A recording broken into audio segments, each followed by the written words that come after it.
In the darkest worlds that ever were, the only thing that brings light are stories. Those stories are kept in one place, the tiny bookcase.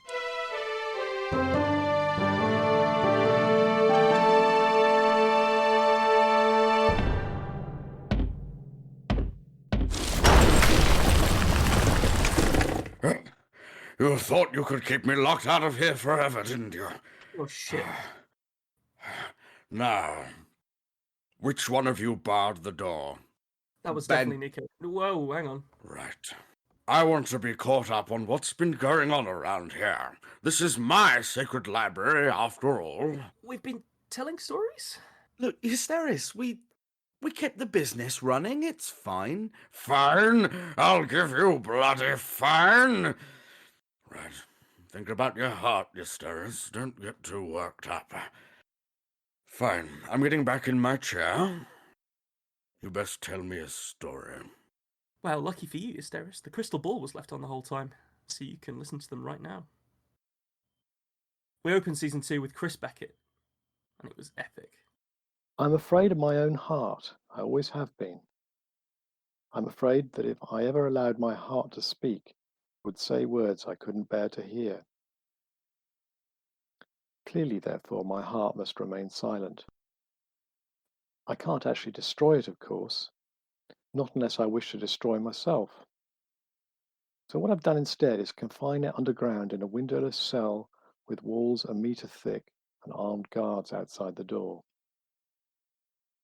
Thus freed from the possibility of hearing whatever dreadful thing it is my heart wants to say, I move around my own spacious rooms with, or so I like to imagine, the assurance of a king who knows that any threat to his throne has been efficiently neutralized by his army, his police force, and his spies. I embark on projects to keep me occupied, exercise my talents such as they are, and amuse myself with various diversions. But I'm never entirely able to forget that somewhere beneath my feet my heart still sits, doing whatever hearts do when they have no way of acting on the world, and thinking whatever hearts think.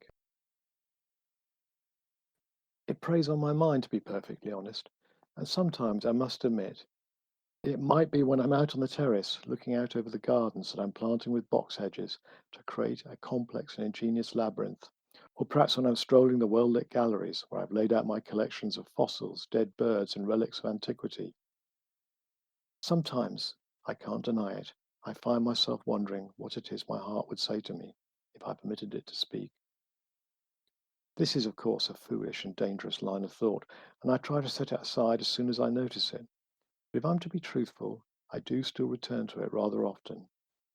And yes, occasionally, in moments of weakness, I give up the fight, go down to the basement, and make my way along the dimly lit corridor that leads to the place of my heart's confinement.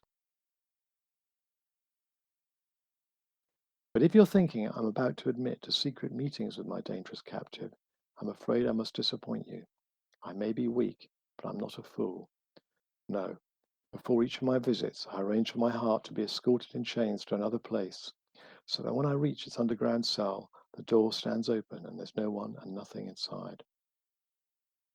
I close the door behind me and sit there on my own, trying to imagine what it's like for my heart to be confined there, day after day, year after year, decade after decade. I can only guess at that, of course. In fact, I only want to guess. I certainly don't want to really know. And yet tantalizing clues are all around me in the form of the marks and inscriptions with which my heart always covers the walls.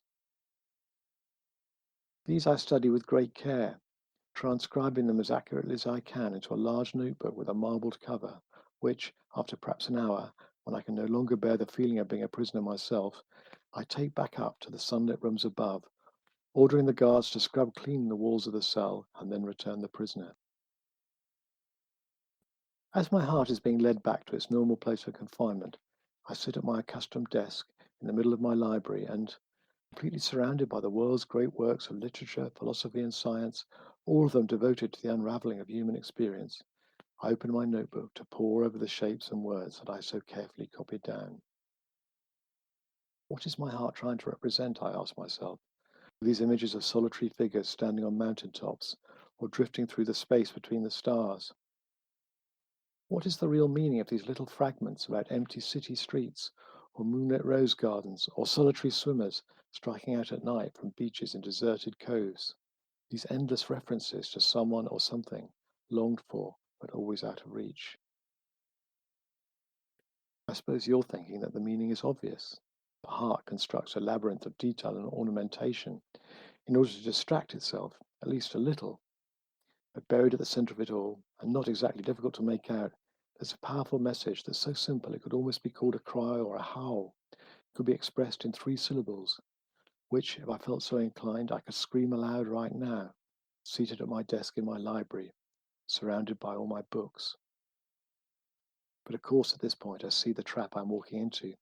So I snap the notebook firmly shut, replace it in the drawer where I keep it, and lock it away. I don't run from the library, however tempting that might be, but I walk as quickly as dignity permits, and when I emerge among the statues and columns of the main hallway, I head for the stairs, wishing to take myself as far away as possible from the locked cell that lies buried beneath my feet. And yet, even as I stride, 2 at a time, up those handsome marble stairs, past the paintings of cut flowers and dead hares and long-gone ancestors, I know there's only so far I can go. There are just 2 floors, after all, between the hallway and the roof. And after that, while I can, of course, go out onto the roof itself and stand at the parapet, there'll be nothing above me but empty space and the white, unreachable moon. Tell me more about this Beckett character. Well, Chris Beckett won the Arthur C. Clarke Award with Dark Eden, which actually started a brilliant series. He had a novel coming out when he came on to see us called Tomorrow, which is still on its way, early July, I believe, and it can be pre-ordered. He also has short story collections, so if you enjoyed what he did on the podcast, there's so much more that you can get. You can find them in The Turing Test, The Peacock Cloak, and Springtide. Shortly after, we were visited by Tom Marlowe. He's a bloody troublemaker. He gazed across the loch at the darkness that was starting to form on the far side. The short shadows danced along the shoreline. Their steps were quick and intricate as they prepared for their journey across the narrow stretch of water. I've written you a poem, a sonnet actually. Another one. It's our last day together, and it's only 1 poem a year, he said, a little hurt at her reply. I know, but you really don't have to. She paused, smiling kindly at the man who sat in front of her, leaning uncomfortably against the trunk of a tall pine as he always did. Their meetings were so brief, just a couple of days each year, but she remembered every line of his face, and was always cheekily keen to point out any new ones that may have appeared over the preceding 12 months. While she was unable to fully vocalize her feelings, this was the man she cared about. Read it to me, she said softly, kicking her heels against the ancient carved stone that she sat upon. He smiled uncomfortably, always wanting to impress her with his oratory, but always scared that she found this part of their summer meetings dull or contrived in some way. He coughed nervously and began fidgeting with a loose thread that hung from his worn leather notebook, the same one that he had brought to this place every year for, well, to him it seemed like a lifetime, and probably was. He coughed once again, sat up straight, and began. It's an acrostic. It's simply called Every Summer. Just as sunlight hits the carven rock, under summer skies you will appear. Never late you find me by the loch. Each day, each moment, you make them so clear. Jewels to me, your eyes that brightly shine, unwavering in their sparkle, in their sheen. Love no greater can be found than thine. Your smile exceeds the beauty of a queen. And every year I wish to hold you tight, undo the ties that hold you ever here. Grab you up and every monster fight until you're free, no longer disappear. Such hopes I know are always sought in vain. 12 months it is until we meet again. The tears rolled uncontrollably from his eyes. As much as he lived for these brief moments with the girl, the pain of parting from her always hovered above them, and whilst every moment in her company was to him a delight, he always knew that, just 2 days later, She would leave him, as she always did. That was the understanding, and no matter how much it pained him, he returned every year to sit beside her and discuss the previous 12 months. This year was no different. This year he had, as he always did, politely declined the offers of his few remaining friends and the dwindling distant relatives to travel with them or to visit their far-flung homes. He knew that his refusals upset some and worried others. But his life, his only reason for working hard all year, was to ensure that he could make the journey north and visit this secluded cove and this girl. To him, nothing else mattered. The girl knew this, and they discussed it many times over the years, but she was no more able to break their annual tryst as he was. She was as bound to this man as he was to her. She smiled sadly at the old man opposite, knowing that each trip, each year, the journey was harder, and the difficult, sometimes treacherous trek to visit her took longer and longer. She understood too that one day he would no longer come, that through infirmity or death he would be unable to do so, and she hoped beyond all hope that that day was in a distant future. Eventually, his sobbing ceased, and he wiped his face dry with his sleeve. "I'm sorry." "What for?" the girl asked. "Oh, for spoiling." "Hush now. Nothing is ever spoiled with you. Nothing is ever broken when we're together. You live for these days, and I also cherish every moment that we share. I feel different when I'm with you. I feel..." She paused, contemplating the wisdom of her next sentence. "I feel alive." He turned to her. Her sad smile was reflected on his own face. If only that were true. By now the sun had dipped below the distant trees that bordered the loch, and as the lengthening shadows crept along its iridescent surface, the girl sighed. "It'll be time to go soon." Filled with sadness now, it was all he could do to even nod in acknowledgement. "I will see you next year, won't I?" "Not even God, in whatever variant is currently the most fashionable at the moment, could stop me," he lied, knowing that this would be his last visit. "I've never told you this, but I've always felt it. I love you. You do know that, don't you?" She smiled sweetly at him and laughed lightly. For a moment, it seemed like the shadows ceased their slow advance towards them. For a moment, it was midday on their first day again, and the whole afternoon lay before them. And for a moment, he was young and strong once more, and they were meeting here at the rock for the very first time. "You silly thing," she replied. "Of course I know. And you know that I..."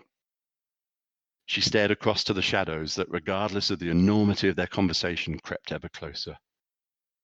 "Goodbye," she said.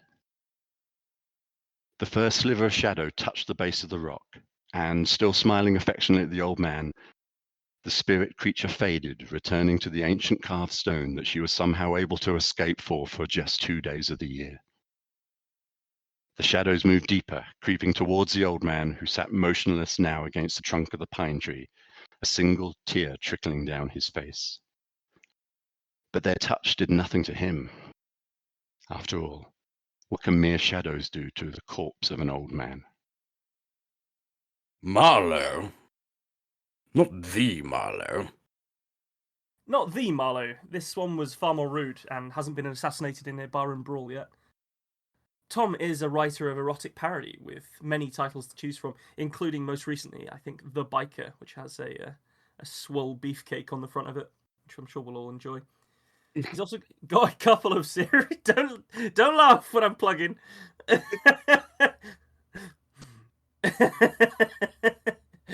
You're like, I didn't think Ben could sound any more homoerotic with his accent. He starts Swole talking about beefcake. swole beefcakes. He also has a couple of series which are ongoing. The Cat Amongst the Pigeons series, which delves into vintage Victorian erotica, and more recently the Demon's Desires series, which is a paranormal erotic comedy. Fee, fi, fo, fum. We then had Benjamin Langley for The Giant. Here it is. Filthy water sloshed from the wooden bucket and onto the straw that covered the floor as Isaac struggled through the doorway. Behind him was his younger brother, Arthur, carrying a long, narrow willow and reed basket damaged at one end. William Growler gazed up from the table where he had been fixing another broken eel trap. He placed the bodkin back in the grease horn next to his knives and hammer and gripped the table. "Let me help you, Dad." Isaac placed the bucket down and moved towards his father. "No, I'm okay." William struggled to his feet and, supporting himself with the edge of the table, shuffled round to where he could peer into the bucket. A single eel writhed inside. "We're going to have to find somewhere else to put them." Isaac took the broken hive from Arthur and placed it in the corner of the room with the others. "The river's getting shallow." Arthur pulled on Isaac's sleeve. "Shall we tell him?" Arthur was only 6, too young to be out emptying and replacing traps with his older brother, who was twice his age. What else could William do but put his boys to work? "Not now," Isaac said, ruffling Arthur's hair. William fell back into his seat at the table with a grunt. "No, go ahead. Tell me." Arthur smiled. "I saw the giant." William's fingers curled into fists as every muscle in his body tightened. New pain and the memory of past horrors commingled in the base of his feet and spread waves of blazing agony radiating through his body. "Why don't you boys see if your mother wants some help in the garden?" Arthur rushed out. Isaac paused at the doorway, staring at his father, before eventually following. It was all William could do to suppress a cry. The walls were thin, and he couldn't risk letting his family hear. He gazed at his feet. He barely functioned. If the giant had returned, he'd have to put them to work once more. The door opened and William's wife, Martha, edged in, carrying a basket of vegetables newly dug up from the garden. "Boys," she called back to them, "I forgot the mugworts. Could you grab some, please?" He closed the door and placed the basket by the stove. "It doesn't mean anything," she said. William took hold of a small knife and turned it over in his hand. "You heard what he said." Martha leant on the table, looking her husband in the eye. "And you know how your brother loves to fill Arthur's head with tall tales. It's all Black Shook this, Shug Monkey that. No wonder he's always claiming to see boggarts, will-o'-the-wisps, and now giants." William shook his head. "The river's drying up. They must have restarted the drainage. That's why he's back." Arthur touched William's hand. "You don't have to get involved. Maybe it's time to let it be. You can't stop progress forever. What kind of life is that for our boys? Our family have been catching and selling eels for centuries. If I can't pass that on to them, what kind of father am I?" "Hear Arthur's story. It might not be what you think." William nodded. The weight of the words of one so small was heavy indeed. It took a long time to settle Arthur for bed that evening, as he repeated his tale of a booming voice, hideous features, and a heavy club thicker than the widest branch of the wych elm trees that grew upon the hill. His elaborate tale brought a degree of comfort to William. It was so unlike the giant he knew. Yes, the giant was powerful, devastatingly so. But he bore no club. His hands were all he needed for his acts of savagery and destruction.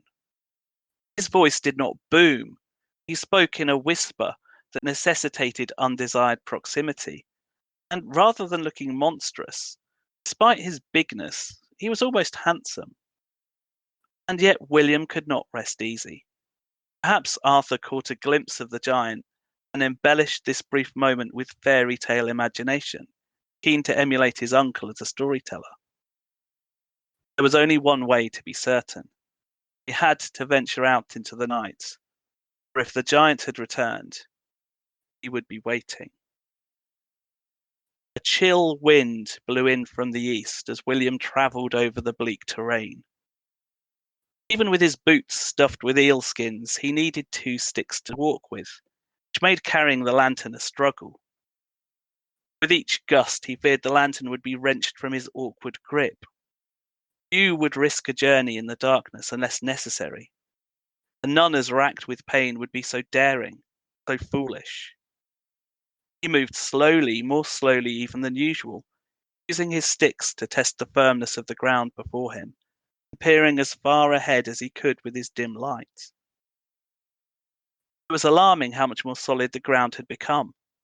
As a boy, at this time of the year, he would have been wading up to his knees walking over the very same spots.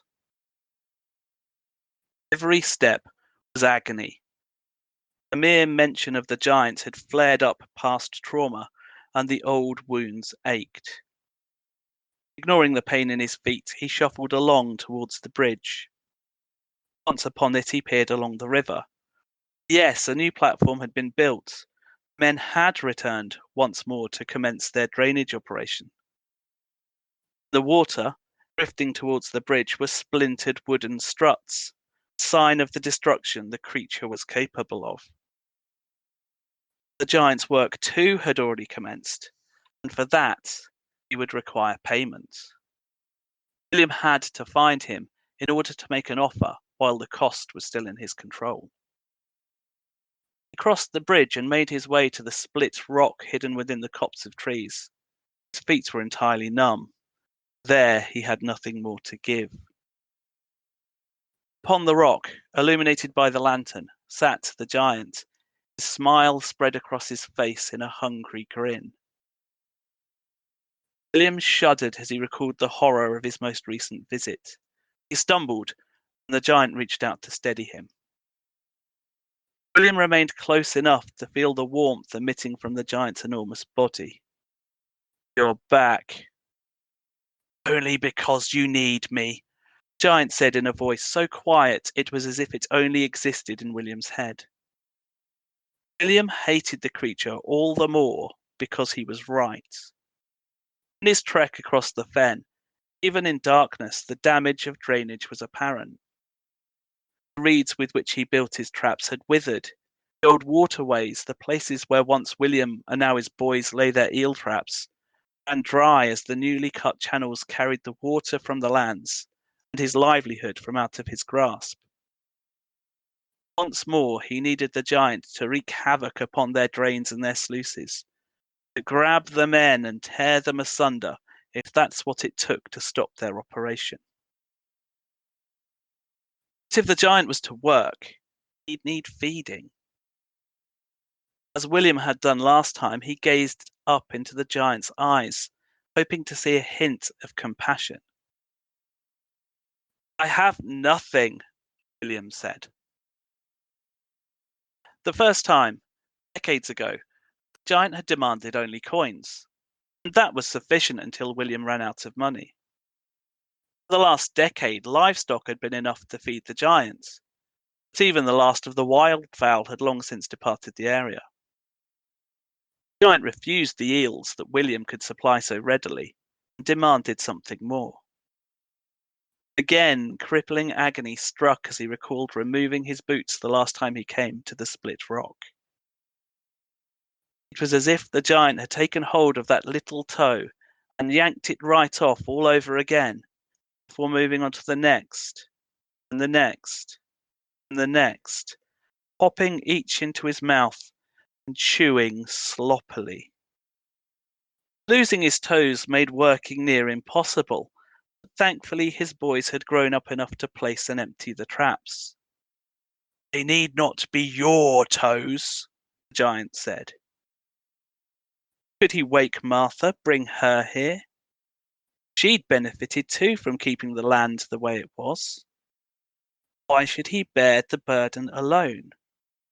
"I've seen how sprightly your youngest boy walks," the giant said. "No," William cried. Not that. Then what? Will you accept another part in exchange? William said. The boys had learned to lay the traps. They could learn to fix them too. Giant's hungry grin grew wider still, and in acquiescence of the deal, William held out his hand, but not to be shaken. And this Ben Langley. Giants, was it? Well, yes, giants this time, but not always. Normally it's something a bit more creeping and dreadful. Well, not like that. His first novel was called Dead Branches and was published by Bloodshot. Then, Is She Dead in Your Dreams came out from Shadow Spark Publishing. Then, back to Bloodshot for Normal.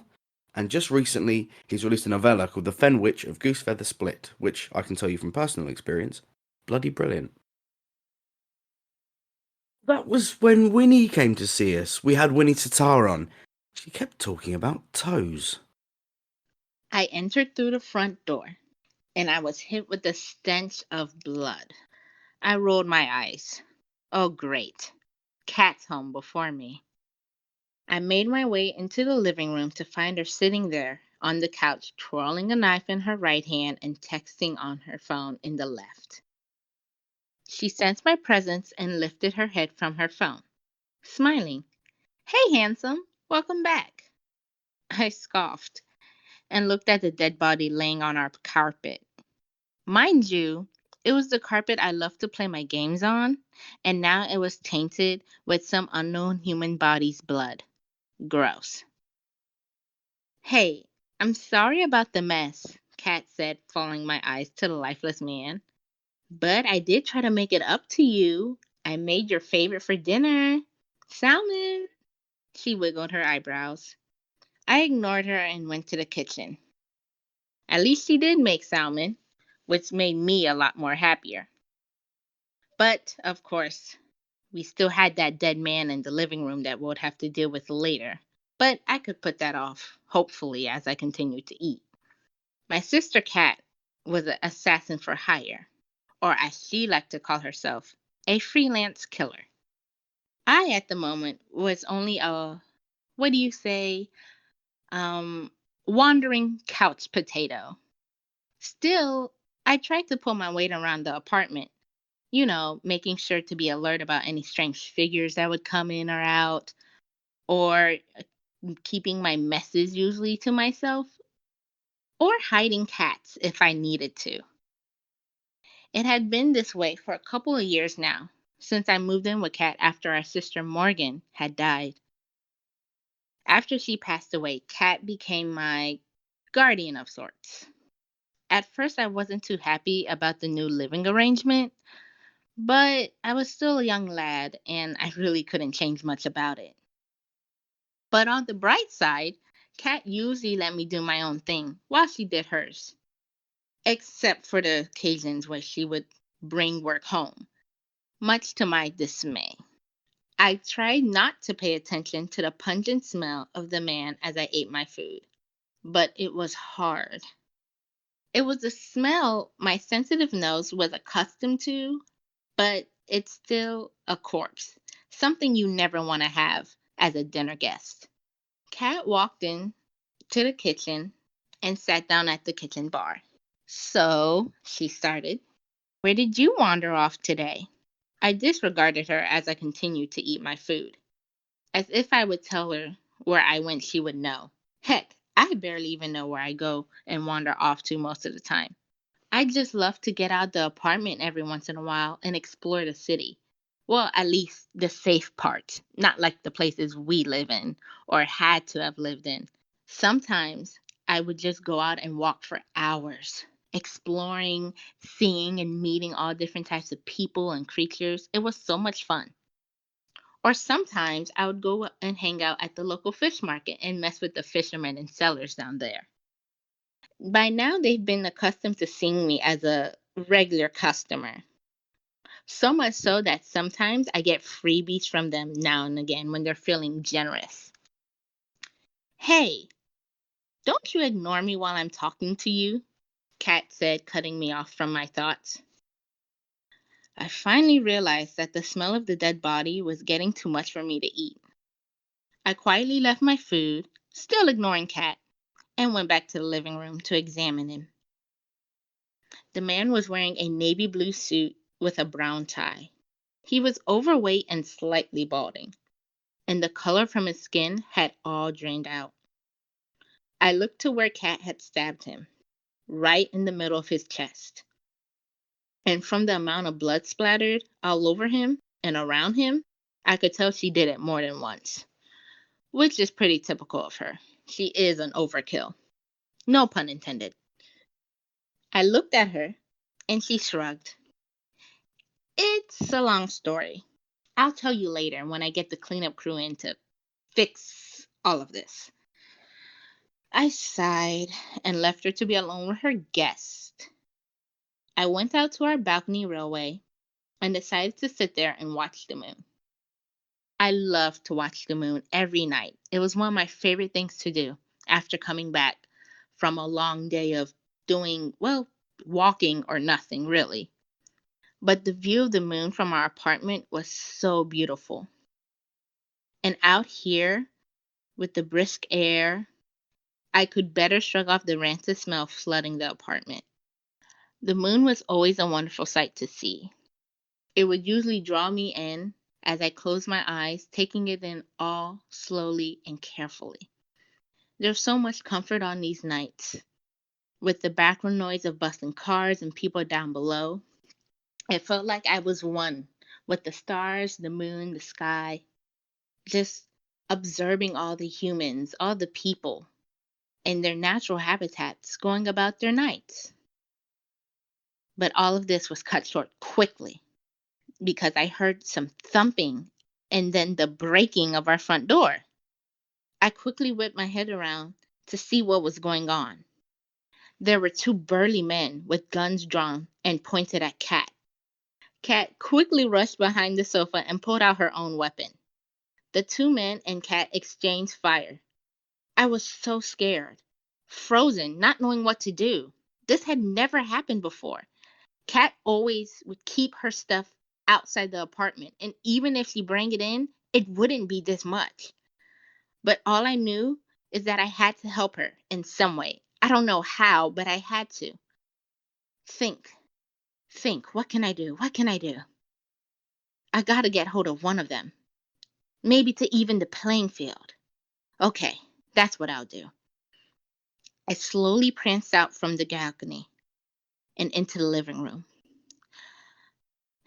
Okay, I can do this. I steadied my breathing. I can do this. I quickly latched onto one of the men's legs, sinking my teeth into his calf. What the? He screamed. He quickly grabbed me by the neck and threw me against the wall. My head slammed into the wall and I fell down limp. I heard Cat scream with a ray of bullets falling after.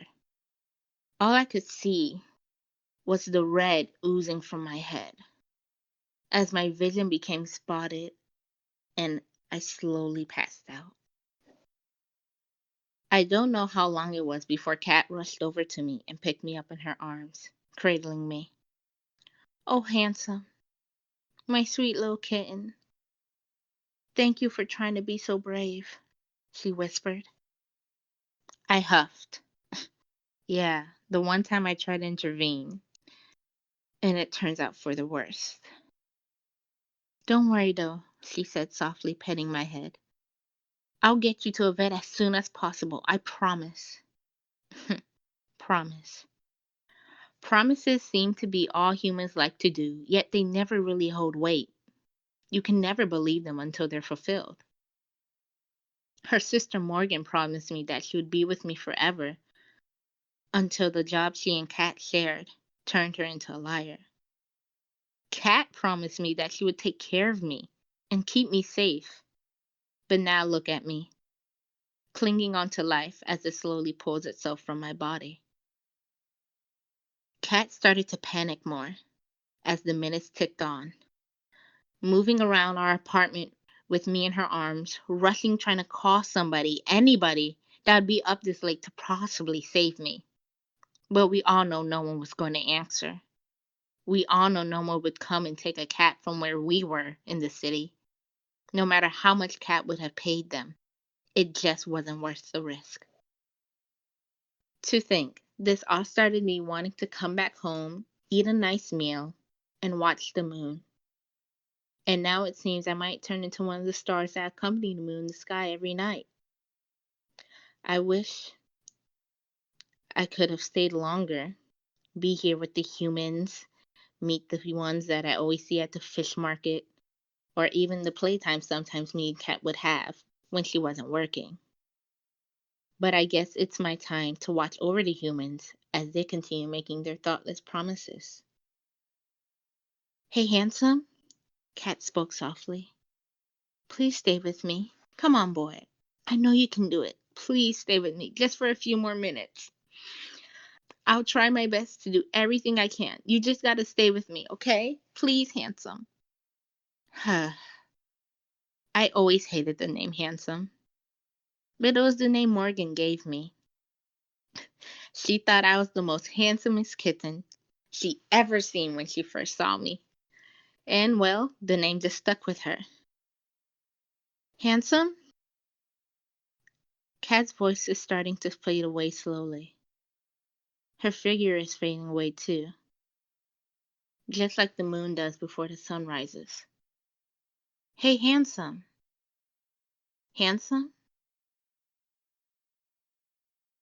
Winnie Tartar. Interesting accent. One of those Americans, I suppose. She is. She's also lovely. She has a series out called the God Scion series. It's a sci-fi fantasy about loneliness and revenge. All 3 books of it are out. The first book, Child of Tempest, the second book, Descendants of Time and Death, and the third and final book in that trilogy, The Lone Star Child. Really do go and check her out. We were then graced with the presence of David Wellington for, about a palm reading. The palm reader chirped, and deep in its guts a motor started to whir. A beam of green light passed under his hand, so bright he could see his bones through his flesh. It was over in a second. As he blinked away the after-images, the reader chirped once more. I see all. I know all. Would you like to know your future? Yes, he said, getting excited. Yes, yes. Nothing happened. Yes, he said, louder, more clearly. Then he noticed the icon on the screen. Oh, he said, and tapped yes. Do you accept our updated terms and conditions? Yes, he said. Yes, he tapped. Have you read and familiarized yourself with our privacy policy? He tapped yes, repeatedly until the screen cleared. Gentle music played, a sound of wind chimes stirred by a mystical breeze. Stars and arcane symbols flowed across the screen, and the music stopped in mid-tone and a new window popped up on the display. Do you consent to an examination of your love line? Yes. Your love line is long and bifurcated. Okay, he said, but what does that mean? Use of the palm reader is intended for entertainment purposes only. Tap here to indicate you understand this warning. He frowned as he stared down at the screen. Well, sure, though I was kind of hoping for, some guidance or advice or something. You have 12 seconds to indicate you understand the warning. Okay, he tapped the screen. A long and bifurcated love line indicates a complex mixture of happiness and disappointment in your love life. He stared at the screen for a very long time before he responded. Of course it does, he said, finally with a sigh. But come on, you could say that about anybody. There has to be more than that. Are Trisha and I bound to be together forever? What about that weekend I accidentally spent with her sister in Tahiti? Will that affect the wedding? I have to know. Would you like to join our premium club for more accurate and detailed explanations? The premium club is available with a 14-day free trial. Fine, yes, I need more. Okay, let me guess, you need a credit card. Please insert a valid credit card. Here, just take it. Just take my card. Take my money. Whatever. I'm dying over here. I've never felt such anxiety in my life. I know you're just a machine, but anything's better than this agony of unknowing, of uncertainty. Does Trisha know about Phyllis? What about Gerald and Ronaldo? Oh God, she's going to break up with me, isn't she? Well, success. Your credit card has been accepted. Finally something actually works. Okay, let me hear it. Please note for your records that you will be billed $19.99 each month until you deactivate the Premium Club service. You said there was a 2-week free trial. A cold trickle of panic worked its way down his spine. You said 14 days!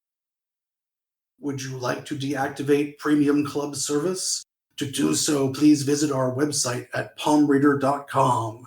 There you can find the telephone number for our customer service center. He shook his head and tore his hair. And they'll deactivate my club service, whatever? They can do that for me? The customer service center will allow you to change your preferences relating to how we communicate with you. The customer service center can advise you on how to deactivate your premium club service. Enough already. You said I successfully joined the club, so I get the better and more accurate predictions, right? Right? You are eligible for more detailed explanations. Please select from the following menus which explanations you would prefer to see. Click as many as you like. Sure. He studied his options. Let's see. I definitely want to know about marriage. That's why I came here in the first place. And I guess I'd like to know how many kids I'm going to have. Hopefully lots. And, scary. Yes, I'd like to know if I'm going to get divorced. What's this? Will I die alone? I guess I do want to know that, because the answer has to be no, right? He laughed a little, to himself, because there was no one else in the room. These are questions we all have, aren't they? He thought so.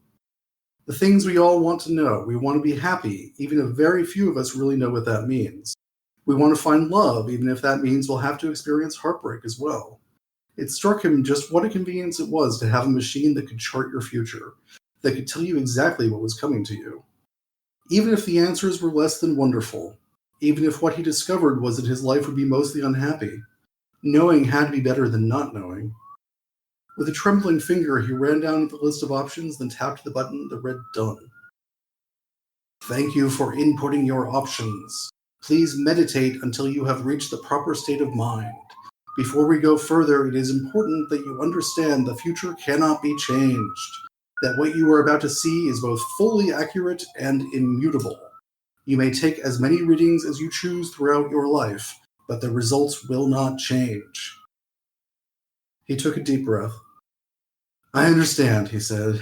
I know this might be disappointing. I think I'm ready for that. Thank you, palm reader. Is that silly to thank a machine? But I mean it. Tap here to reveal your future. He touched the indicated button. No hesitation now. Please be advised that palmreader.com uses cookies. Tap here to accept all cookies and continue. Oh, hell no, he said and logged off. David Wellington. Like the boat? Well, yes, like the boot, and like the general. He's the author of the Monster Island series, which is a bit of an underground loved zombie trilogy. 13 Bullets, which came out recently, is the first novel in the Laura Caxton Vampire series. And, in 2020, his novel The Last Astronaut was shortlisted for the Arthur C. Clarke Award. He's also just really nice. Our next guest was Halo Scott, who brought a lot of energy. Manic energy, I believe. Captain John always hated the 18th century. It was dull, lackluster compared to his home time. Nevertheless, he appreciated its simplicity and cruelty. You're new to these waters, a gruff man greeted. With a pained grimace, he eased into a seat across from John, missing more body parts than not. Pity. If he'd been born a few centuries later, they could have been regrown. I'm Captain Kidd. They shake hands, test each other's strength. The council doesn't take kindly to strangers. You're lucky you weren't shot. Luck wasn't a factor. 28th century technology was. Best keep that secret, though. John's mission was delicate, and this was a fearful time full of nooses, gallows, and planks. John adjusted his bandana and smoothed his tunic. Primitive wear, but comfortable at least. Not at all like the portable torture device known as the corset. Women burned them in his time for fun. Lucky indeed, John said. He rested his elbows on the scratched wooden table and glanced out the grimy window at the turquoise Caribbean. White sand beaches ringed Tortuga, and a blushing sun beckoned him to dance, but he was on the clock, a clock that ran in all directions. They say you're a pirate, Captain Kidd said. But what do you say? I am a pirate, Captain John said. And he was, a time-traveling pirate with a temporal ship. Kidd lit a candle and raised it to John's face, scanning his costume for cracks. You do look like one, but something's off. Something was. John was too clean. He asked wardrobe for more dirt, but marketing declined. Too expensive. Insurance wouldn't cover the germ liability. Kidd leaned back, then set the candle between them on the table. Anyway, he said, I'm looking for something, and I think you know where it is. What a coincidence, John said, because I'm looking for something too. He surveyed the tiny room. Few options for escape without making a mess, but he'd dug himself out of worse pits before. No offense, mate, but you're in no position to barter, Kidd said. I agree, John said. I'm in no position to barter, but I'm in a great position to demand. Confusion wrinkled Kidd's brow. If you want to lose a few fingers, then by all means, continue down this path. John ignored him. You're looking for buried treasure. Well, so am I, but I'm the one who buried it. Here, now, back in time. When the future revolted, he hid his gold in the past. But it wasn't regular gold. It wasn't bright or shiny or soft. This gold was dark as death, a black gold from the depths of time. There was a power tied to it, a force some would call magic. John didn't believe in such nonsense, but those who chased him did. Listen, Captain, Kidd said with an eye roll. It's almost dinner. My missus hates when I'm late, and blood's a pain to wash off before a meal, so just tell me where it is, and I'll let you go free. Sure, John said, to Kidd's suspicion. It's in this room. That's why I'm here. To get caught, then brought to a lonely cell. No one could hear them scream, but who would be screaming had yet to be determined. I don't understand, Kidd said. The treasure chest is in this room, John said. But where is it buried? A pause, a smirk. Inside you. Realization dawned on Kidd's leathery face as John capsized the table. The end pinned Kidd to the floor, and John pressed down till he heard a spine crack. Paralyzed from the waist down, Kidd scrambled with his arms for a weapon, but John broke both his wrists with a couple stomps. Removing the table, John started his work as Kidd watched with impotent horror. Sorry about this, mate, John said with a slice. Wrong place, wrong time. He tore open Kidd's tunic and slashed his gut thrice. Skin flowered open like pulpy petals as blood flooded the floor. John reached inside the cavity and dug around while Kidd shrieked. You wouldn't want this anyway, John continued as he searched. Or coated his forearms, and flesh squelched in reply. It's more trouble than it's worth. Always disappearing, popping into bathrooms. You've no idea how many toilets I've plunged. And there, come here, you old fuck. John ripped himself free, prize in his palms. It was a 1-inch box, unassuming yet significant. Kidd paled on the ground, shrieks replaced by death's rattle. Well, I best be off, John said. Sorry for the bother. I'll send someone to find you, bury you proper. Don't worry, though, you aren't missing much. Shit time all around. Anyway, cheers. See you on the flip side. Kidd faded while John pocketed the miniature treasure chest and broke the window. His ship, the Grudge, would wait a few more minutes, but she had a stubborn temper and a fiery vengeance. Often, she'd abandoned him in tumultuous centuries or roaring decades if she felt he'd moored her too long. So with a backward glance at Kidd's mushy corpse, Captain John waved the 18th century adieu, then leaped out the window. Till next time, Kidd, John said.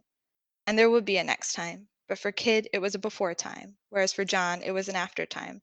Silly strands of temporal lines always tangled in the seams. This Haler Scott. She had a very friendly voice, but her story was horrific. It was good, wasn't it? We had so much fun sharing stories with Halo Scott. We just laughed and laughed and laughed. It was a really good time. They have an extremely good grimdark science fantasy series called The Rift Cycle, which has 4 books out. The first is Edge of the Breach. The second is Echoes of Blood. The third is Eye of the Brave. And the fourth one is Elegy of the Void. Lovely titles. They deal with psychological horror, mental illness, and LGBTQ plus themes. Really, some awesome, great stuff. Great work. Go and check her out. We were then joined by fellow Englishman John Ford for My Collection. The penultimate piece. The savage storm-generated waves of the South Pacific crashed noisily against the flanks of the enormous carrier, yet the rain-slicked deck remained perfectly level. The Akagi 2 easily displaced 250,000 tons, and as such, this miniature hurricane was little more than a minor inconvenience. Much like the deplorable little man who stood on his deck in the torrential rain, a man with whom he had just concluded his business. As Techmaster Takahashi turned his back and began walking toward the control tower, the deplorable little man called out to him. "Will the Emperor of Japan be attending the Nexus Summit this year?" Grand Chancellor Stormhall bellowed over the cacophony of the thunderstorm. Takahashi turned slowly. He kept his face stoic as he regarded the Vampiri leader, so as not to betray his disdain. He flicked his eyes toward the crate that his deck crew was unloading from Stormhall's flyer, and then back to Stormhall himself. Takahashi had everything he needed. "I see no good reason to attend," he replied, and then reiterated his previously voiced dismissal. "Safe travels, Grand Chancellor." He could tell that this lack of proper respect rankled the Vampiri leader, but the Techmaster cared not for his ruffled feathers. In his opinion, he had already displayed a greater sense of decorum than that creature deserved. With their business concluded, the sooner he was off the Akagi, the better. Without a further glance backwards, Takahashi made it to the bulkhead where his apprentice Hikari was waiting to usher him in out of the driving rain. "Did the Grand Chancellor deliver what you requested?" she asked eagerly. Takahashi nodded as he led her slowly down the narrow corridor towards the elevators that would carry him into the depths of his ship. "Excellent!" Hikari exclaimed happily. "I cannot wait to see them." He knew he had a reputation for being curmudgeonly, but the excitement evident on her elfin face was enough to bring a smile to Takahashi's. Working on this project with her had been a delight. He had no children of his own, no grandchildren. There were times when he felt like Hikari may be the closest he would ever come to having them again. Bright beyond her years, with an agile mind capable of making great leaps of scientific knowledge, she was a prodigy, just as he had been at her tender age. It was only logical that he should take her under his wing and teach her all he knew. To be his protege. Takahashi knew he was living beyond his natural lifespan. Every day he drew breath was a precious gift. Who knew how much longer he would be blessed by Omaikane? How much longer could the deity of wisdom and intelligence hold back Shinigami? How long before the death spirit took him? "You will not have to wait long, Hikari," he said with a smile. "I too am eager to see what the Grand Chancellor has brought us. I plan to start my work today. For this I will need your help." "Today?" Hikari's voice betrayed her surprise. "You do not wish to be patient?" Patience is a luxury I can no longer afford, he thought to himself. "I wish to learn," he replied. "Go now. Prepare yourself. My staff have orders to place the live subject into storage and the other to the laboratory. I shall meet you there in 1 hour." She nodded, performing a small, respectful bow as he entered the elevator. And as the doors closed, likewise his eyes shuttered in concentration, trying to push back the now familiar pain. His pills were in his quarters. They would alleviate the symptoms for a little while. Long enough to perform the task that lay before him at least. Opening the bulkhead door, he stepped over the threshold and into what he broadly considered his home. He had lived aboard a Kagi for almost 20 years now, in these modestly sized yet luxurious quarters. As his illness had progressed, he had found an urgency to complete his work. If this meant residing aboard his mobile laboratory and be closer to his experiments, then so be it. He had no family to neglect after all, no one to miss him being here. No family. That was why he was doing this. 30 years ago, the world had been engulfed in a supernatural war, fighting for their lives against monsters and demons that had commonly been regarded as myth and legend. The death toll had been horrific. Untold numbers of men, women, and children had been slaughtered or turned. Families like his. his wife, his children, his grandchildren, all dead. Dead because of what Grand Chancellor Stormhole and his kind had unleashed onto this world. Thus, it was with some irony that the Vampiri leader was delivering into his possession the very thing that would bring about his downfall. Takahashi would have his vengeance. He sat on the edge of his futon and slowly began to disrobe. There was a time when he would have swiftly discarded his clothing and pulled on his laboratory garments in a matter of moments, but alas, his age and his condition took their inevitable toll on his body. Now he found that even the simplest of tasks, such as this, took a force of will. It would be easy to simply lie back and let the darkness take him, to surrender to an easier path. But Takahashi had work to do, and while Hikari was making excellent progress as his eventual successor, she was not yet ready to complete his work, to fulfill his legacy. This was a job that he needed to finish himself, and it was an important job. Once clothed, he made his way to the bathroom and opened the small mirrored cabinet above the sink. Row upon row of pill bottles were lined up neatly in the order in which he needed to take them. So many tiny tablets. He chuckled ruefully to himself. It is mystifying how I don't rattle when I walk, he thought. Each bottle was opened in turn and the prescribed doses of each were taken. The effects wouldn't be immediate, they never were, but he knew that in an hour or so he would feel invigorated. Just in time. When he arrived at the laboratory, Hikari was waiting outside for him. She hadn't entered, knowing to do so would be disrespectful. It would be the Techmaster's honour to be the first to perform the research on the new specimen. And this particular specimen is one that which they had been wanting to work on for a very long time. She followed him into the lab, deferentially silent. His staff had laid out the specimen on the examination table as requested. Even deceased and motionless, the creature was quite extraordinary. It was humanoid, barely, retaining the bipedal stance of its original victim before their DNA had been horrifically overwritten and changed beyond all recognition. What had once been human was now a monster. Slender, willowy in nature, with skin as black as the midnight sky. Oversized hands with sharp talon-like fingertips sat at the end of long, skinny arms with sinewy muscle structure. The once human face was now distorted with giant almond-shaped eyes that swam a milky white above a flattened nose with oversized nostrils. And then there was that mouth. A nightmarish maw filled with rows of sharp, piranha-like teeth that flanked a pair of 3-inch-long curved canine fangs that produced menacingly from the upper jaw. Adzi, Hikari said in an almost reverent tone. It's magnificent. I've waited quite some time for this, Takahashi muttered quietly. The ultimate vampire breed, an undiluted engine of death. The Adzi were the ultimate progression of the vampire lineage, a killing machine without compare. Yet it was not its prowess as a predator in which Takahashi was interested. He cared not for its claws and teeth or even its rumoured telepathic abilities. No, he wanted its blood. The Techmaster wanted the secrets of its DNA. You see, a vampiri bite could turn a human in a matter of minutes, bestowing on its victim increased agility and strength, retractable fangs and claws, enhanced night vision, and its accompanying susceptibility to bright light, and of course a more sensitive sense of smell and hearing. But as impressive as all this sounded, it was a relatively small genetic change in comparison with the full body makeover an Adzibite would force. An Adzibite would completely rewrite the DNA of its victim to an even greater degree. Huge physical changes. That was the secret that he wanted. Dissecting this specimen would bring him to the brink of succeeding in his research. Once this creature's secrets were exposed, there would only be one more item left on his agenda. One more specimen of which he needed to uncover the secrets. Now, all that is left to complete my collection, he whispered to himself, is a Fae. This John Ford. That was part of one of his other stories, yes? Can I get more? You certainly can. Book 1 of the Songbird series is out now. It's called Hunters.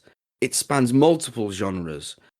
There's fantasy, there's a bit of steampunk, there's a little bit of horror. It's absolutely top drawer stuff. The second book, which is due later this year, is called Blood to Earth. And there's plenty more where that's coming from. We took a brief foray into the future then with cyberpunk writer Anna Mossacat. The final second. Kevin fell. At the beginning, he had been screaming, pushing all his despair through his lungs into the world. But then he got overwhelmed by the unspeakable horror that grabbed his heart like a merciless claw. He would die. It was a certainty, and with every second that passed, his panic and terror rose. It took a while to fall from a building that was over a mile high, long enough to fully grasp what was happening and what was about to happen. The concrete ground was coming closer, faster and faster. Kevin watched it, frozen in fear. The wind rattled at his hair and clothes, feeling cold even though it was a hot summer day. But did it really matter? Did anything matter now? He would die. It was said that one could see his whole life rushing by when falling into a certain death, but Kevin experienced nothing like that. All he felt was paralyzing fear. Maybe because there wasn't anything significant in his life worth remembering. He realized that he led a completely insignificant life. He achieved nothing. Nothing out of the ordinary had ever happened to him. He was a model citizen of Olympias, a tiny, insignificant cog in a gigantic, shiny machine. Kevin's life had been completely pointless. He worked, he slept, he consumed whatever the media and shiny billboards had told him he needed to achieve happiness, and he could afford. Now his death would be as pointless as his life had been. He was an AC service technician. Spending time on roofs of high-rises was nothing spectacular for him. Usually, he used a harness and safety lines when working. But today he had been an idiot, and that would cost him his life. It's simple routine, he had told himself. It will take less time to quickly fix the issue than putting on all standard safety measures. He had been right. It was a quick and easy job, done in less than a minute. But then he stumbled in such an unfortunate way that he fell over the ledge. Now he would die. Kevin knew it was his final second. He closed his eyes. Suddenly something grabbed his arm and yanked him up with such force that it robbed him of his breath. He opened his eyes and realized in utter surprise that he wasn't dead. And he wasn't falling anymore. "Hi," he heard a female voice and his jaw dropped. "How's it going?" Slowly, Kevin's brain began working again and he fully grasped what just had happened. A black-dressed woman hung below a high-tech drone like none he had ever seen before. It vaguely resembled a mixture of a dragonfly and an eagle and was powerful enough to lift her up and him, since he was hanging below her. In the very last second, she had grabbed his upper arm and pulled him up, saving him from becoming pulp on the pavement heated up by the early afternoon sun. He tried to say something, but no proper word left his mouth. She pulled him up with her arm with unhuman strength, making it seem that he was light as straw. It was only now that he saw her eyes. They gleamed in the sun in unnatural neon blue. Slowly, his brain woke from its stupor and started working again. He had heard of them. Everyone had, of course. They were famous and infamous. Like so many others in Olympias, Kevin didn't really believe they existed. He thought they were an urban legend created to scare people and keep them in line. The guardian angels.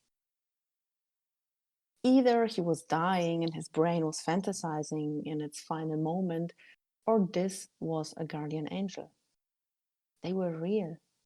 The legendary elite cyborg squads were real, and one of them had just saved him from certain death. He couldn't help himself and began laughing as endorphins overwhelmed his body. She tilted her head, her straight black hair flying behind her. So funny. It was only then that he finally found his speech again. "You saved me," he cried out, not even realizing that they were flying up to the highest roofs again. "You're welcome," she answered casually. "You're an angel." "I am. And I saved you for a reason. I need your help. Olympias needs your service. Of course, anything. A smile flashed over her beautiful face. She was so euphoric and overwhelmed that he didn't notice that it was ice cold like freshly fallen snow. Good, she said while turning him around so that he faced her. Their bodies now so close that they almost hugged each other. Kevin looked into her unearthly face and couldn't imagine that she was more machine than human, and feared in his society, like the boogeyman or the monster in the closet come to life. For him, she truly was an angel, his savior. He would do anything she asked of him. The young man was so mesmerized that he hardly noticed that he suddenly stood on his feet again as they landed on a roof. He stared into her artificial eyes and felt like the luckiest man alive. Then an impact hit him, and another, and another. He felt a horrible pain as blood rushed out of his mouth and several wounds in his chest. This time, Kevin died quickly. The last thing he saw was how the angel squinted her eyes and her face took an expression of ice-cold determination. Then everything turned dark. More bullets riddled the lifeless body of the unfortunate technician. The cyborg with the neon blue eyes had saved him to use him as a human shield in a battle he had known nothing about. How could he? After all, he was nothing but an insignificant cog in a machine. When titans clashed into each other, who cared if they crushed an ant? All right. And this last one, the Anna Mossicat. Tell me more about her. Well, Ysterris, you know that I absolutely love cyberpunk and sci-fi and all that stuff. And Anna has made a career out of writing exactly what I love. The first book, Shadow City, that's available on Amazon and other places, I'm sure. You visit the apocalyptic wasteland of LA after, as I say, an apocalyptic event. And then more recently, she has released a cyberpunk noir thriller series set in 2095 called the Behind Blue Eyes series. The first book is called Behind Blue Eyes as well, and the second book is out, and it's called Fallen Angels. So go and check it out. Well, you've been most gracious, you two, but I demand more. Okay, well, there is more. Much more. Well, get bloody comfy then. It's going to be a long night. Thank you all for joining us on this episode of The Tiny Bookcase. Make sure you're subscribed to the podcast on your chosen service so that you don't miss out on future episodes.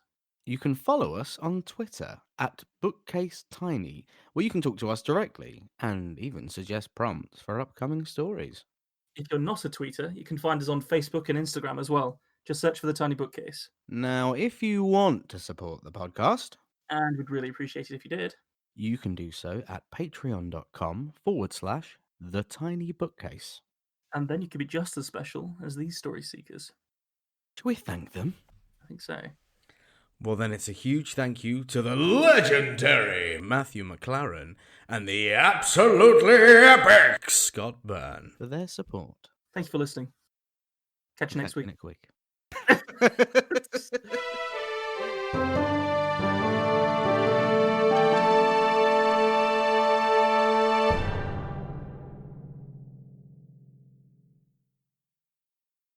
Make it slimy. Make it slimy, Nick.